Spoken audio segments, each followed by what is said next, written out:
Right now you should be ready for the part of the lab that we call putting it all together. So you've just got finished creating your graph, and hopefully it looks similar to this one where we have all of the red points kind of in a line. Well, I guess a straight curve, and that represents the data from our model, from our theoreticians. And then you got data from an actual earthquake that we plotted in blue.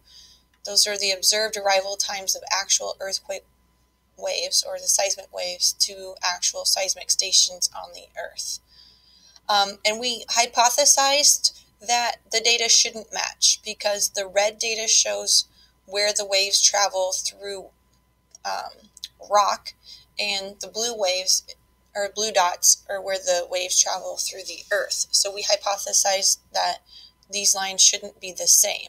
But you do notice that the blue lines start to match the red lines, and then there's a jump where there's a complete difference. And we call this jump an anomaly or a confusion. So we're going to use this word anomaly. So right around here, you might notice an anomaly. So how does this translate to what we're doing?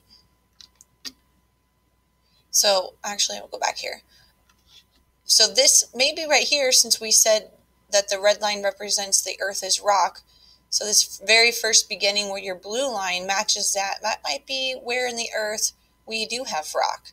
But then maybe now the waves have traveled through a different material that's not rock. So this anomaly might represent a different material in the Earth, maybe magma. So let's see what we do with that. We're going to create another model to show us what that anomaly suggests. So there's another worksheet I have for you that has two small Earth models, Earth A and Earth B.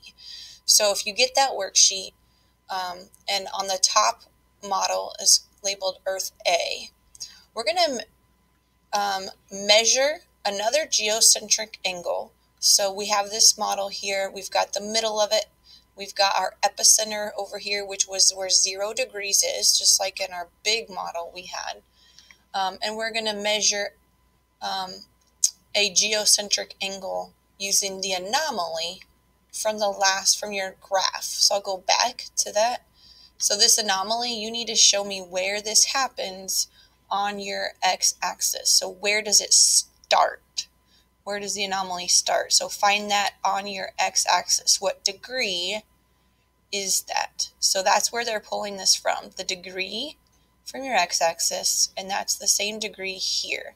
So you're going to get your protractor and line it up so 0 is over by the epicenter, and find where that angle is on your protractor. Make a little line, and so they've made that line here,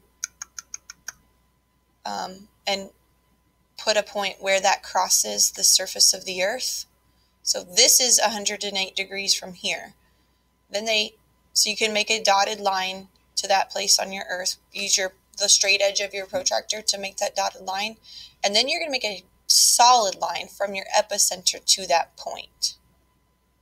So this is a difficult part, so I'll explain it again. You need to set your protractor on your paper here. So on this case, they said their anomaly was 108 degrees. So they found 108 degrees on their protractor, made a little mark, and took the protractor, made a dashed line all the way up till it intercepts the surface of the model Earth. And then where that interception point is where they draw a straight line down to the epicenter.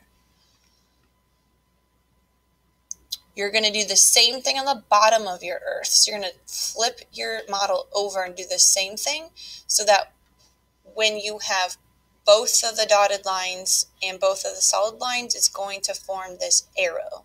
If it doesn't form the arrow here, then you did it backwards. So you need to flip your protractor around maybe and do it the other way. So your model now looks similar to this one here. And so they're saying that what we've got here is something's being blocked at this point. There's data being blocked, and they're comparing it to a shadow. So we've got this shadow zone happening. And I'll get back to that. The next step that you do is you're going to cut this shape out of the model that you just did along the solid lines that you drew and then the solid part of the earth. So when you cut it out, it's going to look like this, and it's going to be kind of like an ice cream shape. So they've got their scissors, cut here, cut around here, and cut down here. So you have this ice cream cone. You want to keep that. You're going to use that ice cream cone now.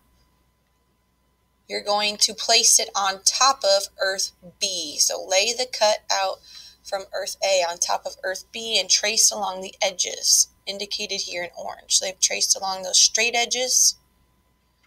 Then what you're going to do is you're going to slightly rotate the cutout, and you're going to trace again. So I'm going to come back and I'll draw on here what that might look like. So if you rotate it again, now you might, and trace again. Oh, that's really pathetic. But you keep rotating it and you keep tracing the same cutout along the edges. So you're just taking this point here and you're going to move where you put it. So you keep taking that pointed edge somewhere else, and you just keep tracing and tracing and tracing and tracing and tracing until you start to see something appear. So the more and more you trace, what do you start to see? And we'll get back to what that is later.